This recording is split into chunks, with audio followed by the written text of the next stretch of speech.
Hi guys! Welcome to my world! Oh guys, i-flex ko lang guys. Natutuwa lang ako at napaka-excited talaga. Grabe guys, tingnan nyo ang aking ampalaya. Maliit lang yan guys, pero tingnan mo naman, ang daming bunga. Bless na bless tayo ngayon ng bunga. Ayan pa guys, oh. Tapos may maliliit pa rito. Ayan, grabe, ang dami nito.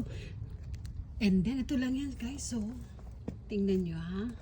Check natin yung iba dito. Siguro, naka-harvest na ako last week nito. Ngayon, meron na naman. Grabe. Alam nyo ba yung na-harvest ko last week? Nag-harvest ako pati ng gulay like this one. Grabe, pito pa yung nasama kong maliliit na katulad nito. Yan. Nasama siya sa pagputol ng talbos. Kasi nilagay ko sa munggo. Sayang yung pito rin yun guys. Pero ayan na naman. Ayan pa guys, oh. Diba? Wow, blessed na blessed talaga ako ng bunga ngayon. Thank you, Lord. O, ayan pa guys. Ayan, ayan. Bago yun na naman yun. Maliit lang yun. Nakakatuwa naman, guys. Oh, wow. O, ayan pa. Oh, grabe.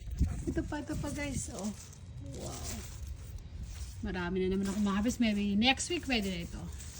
Okay, guys. Thanks for watching. Bye, guys.